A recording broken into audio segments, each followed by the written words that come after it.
श्रीगुरुभ्यो नमः श्री महागणाधिपति नमः श्री सरस्वती नमः भक्तरा व्यासप्रोक्त भागवत महापुराणం యథాతథంగా చెప్పుకున్నాం. ఇందులో భాగంగా నిన్నటి వరకు మనం 5 స్కందాలు పూర్తి చేసాం. 6వ స్కందాన్ని 57 భాగాలుగా చెప్పుకున్నాం. 58వ భాగం ఈరోజు చెప్పుకుందాం. ఆ రూపం చూచిన దేవతలు, ఆ భయంకరమైన వృత్రాసురుడి యొక్క రూపం చూసిన దేవతలు పాల సముద్రం దగ్గరికి వెళ్ళారు. అక్కడ క్షీరసాగరం నిండా ఎత్తుగా ఎదిగిరి పడుతున్న తరంగాల మీద నురుగు ముద్దలు కనిపిస్తున్నాయి. ఎవరుంటారు అక్కడ పాల సముద్రంలో? నారాయణ. ఆయన కోసం వెళ్ళారు. తప్పదు, ఆయన్నే శరణ వేడుకోవాలి. వృత్రాసురుడిని తట్టుకోలేరు. అక్కడ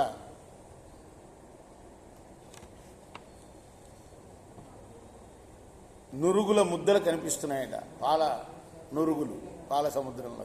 అవి ఎట్లా ఉన్నాయా అంటే తెల్లటి పూల గుత్తుల్లాగా ఉన్నాయట. శ్రీమన్నారాయణుడి యొక్క కీర్తి లతలు పూసిన పువ్వుల్లాగా ఉన్నాయట. ఆ పాలకడల్లో నిరంతరము గోవింద చరణార విందార సేవలో ఆసక్తులైన భక్తుల పుణ్యఫలాలలాగా సుడులలో తిరుగుతున్న దక్షిణావర్త శంఖాలు విరాజిల్లుతూ ఉన్నాయి. ఆ పాల సముద్రంలో మిక్కిలి కఠినములైన పాఠీనములు, మృదురోమములు, రాజీవాలు, శకులాలు, తిమింగళాలు మొదలైన మహామత్స్యాలు, ఎండ్రకాయలు, తాబేళ్లు, మొసళ్ళు ఇత్యాది జలచరాలు గిరగిరా గుండ్రంగా తిరుగుతూ ఉన్నాయి. వాటి వక్రగమనం వల్ల సముద్ర తరంగాలు పైకి లేస్తూ ఉన్నాయి. ఆ తరంగాల నుంచి మీదికి ఎగిరిన పాల తుంపురులు ఆకాశం నిండా నక్షత్రాల్లాగా మెరుస్తున్నాయి. ఇంత బాగా వర్ణిస్తున్నాడు. ఆ దుగ్ధ మహాదధిలో పెద్ద పెద్ద పర్వతాలున్నాయి. ఆ పర్వత శిఖరాలపై సముద్ర తరంగాలు ఎగిరిపడి కిందికి ప్రవహిస్తున్నాయి. అవి మిక్కిలి పరిశుద్ధమైన అంతఃపురాలలో, విహారాల్లో కొత్తగా సున్నం కొట్టబడ్డ తెల్లని కాంతులతో దగదగలాడే అందమైన మేడల్లాగా, మందిరాల్లాగా ప్రకాశిస్తున్నాయి. పర్వతాలు ఉన్నాయి సముద్రంలో.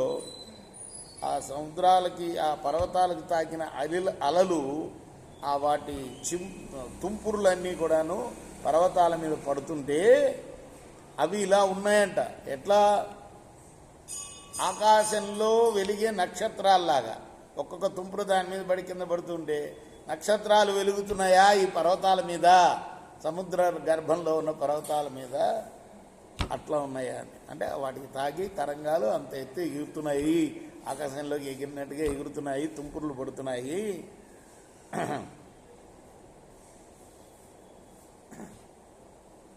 ఇంకా అవి ఎట్లా కనపడుతున్నాయి అంటే ధగధగలాడే అందమైన మేడల్లాగా కనపడుతున్నాయి.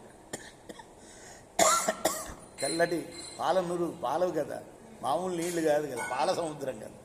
కాబట్టి అది సున్నం కొట్టిన అంతఃపుర మందిరాల్లాగా కనపడుతున్నాయట. ఆ పయోనిధిలో పగడాల తీగలు తన రమణీయ మణులతో క్రీడించే గోవిందుని ఆనందాన్ని ప్రదర్శిస్తూ కరిగిపోయిన ఆయన అంతరంగం నుండి కరుణారసంతో కూడిన అనురాగ తరంగాల్లాగా అలరారుతున్నాయి. సిద్ధరసాలైన మేఘాలు ఆ సముద్రంలోంచి నీరు నింపుకుంటున్నాయి.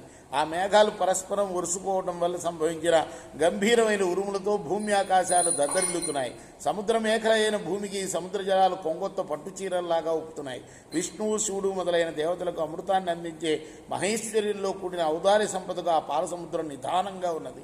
వైకుంఠ నగరంలోని పౌరులకు కోరిన కోరికలన్నీ పండించే మందారం, పారిజాతం, సంతానం, కల్పవృక్షం, హరిచందనం వంటి దేవతా వృక్షాలు ఆ సముద్రం ఒడ్డుల మీద కనువిందు చేస్తున్నాయి. సంతానం అనేది కూడా ఒక వృక్షం అన్నమాట, వృక్షం పేరు. ఆ పాల సముద్రం పద్మం, మహాపద్మం, శంఖం, మకరం, కచ్చపం మొదలైన వాటితో కూడి నవనిధులతో కూడిన కుబేరుని యొక్క ధనాగారంలాగా ఉన్నది. పరిశోభితమైన ఆ సముద్రం సుదర్శనంతో కూడిన విష్ణుదేవుని కరకమలంలాగా ఉన్నది. అమృత కిరుండైన చంద్రుని కళ్ళకు ఆస్థానమైన ఆ సముద్రం చంద్రకళాశేఖరుని కైలాస పర్వతంలాగా ఉన్నది. కల్పవృక్షము, కామధేనువు, చింతామణి మొదలైన వాటికి జన్మస్థానమైన ఆ సముద్రం అంతే కదా, సముద్రంలో నుంచి పుట్టినవే కదా కామధేనువు, కల్పవృక్షము, ఇవన్నీ కూడా. అవునా? ఉచ్చైశ్రవము, కదా. ఉచ్చైశ్రవం అంటే ఎత్తుగా ఉన్న చెవులు కలది అని. ఏమిటి ఎత్తుగా ఉన్న చెవులు? గుర్రం కదా. ఆ గుర్రాన్ని బలిచక్రవర్తి తీసుకున్నాడు. దేవాసురులు ఇద్దరు పాల సముద్రాన్ని మధించినప్పుడు వచ్చినవి ఇవన్నీ. కాబట్టి వాటికి ఆస్థానమైన సముద్రం చంద్రకళాశేఖరుని కైలాస పర్వతంలాగా ఉన్నది. కల్పవృక్షము, కామధేనువు, చింతామణి మొదలైన వాటికి జన్మస్థానమైన సముద్రం దేవేంద్ర వైభవాన్ని పుణికిపుచ్చుకున్నట్లుగా ఉంది. అపరిమితమైన హరి సంచారంతో కూడిన పారావరం, అపరిమిత హరి సంచారం గల సుగ్రీవుడి సైన్యంలాగా ఉన్నది. సమస్త లోకాల భారాన్ని భరించడానికి సమర్థమైన ఆ సముద్రం విష్ణుదేవుని ఉదరం రీతిగా ఉన్నది. పరమహంస సమూహాలకు సేవపొదిగిన ఆ సముద్రం బ్రహ్మలోకం రీతిగా ఉన్నది.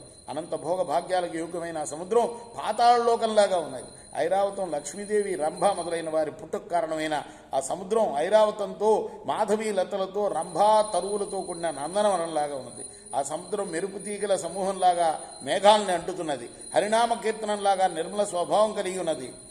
100 యజ్ఞాలు చేసిన వాడిలాగా దేవేంద్ర పదవికి తగి ఉన్నది. అటువంటి పాలసముద్రాన్ని దేవతలు సమీపించారు. ఆ పాలసముద్రంలో ఉన్న శ్వేత ద్వీపాన్ని చేరారు. ఆ ద్వీపంలో నివసించే దేవదేవుడైన వాసుదేవుణ్ణి ఇంద్రాదేవతలు ఈ విధంగా స్తోత్రం చేశారు. 6 వైకుంఠాలు ఉంటాయట. అందులో ఇది కూడా, ఈ పాలసముద్రంలో ఉండే వైకుంఠం కూడా ఒకటే అన్నమాట. కృష్ణార్పణమస్తు.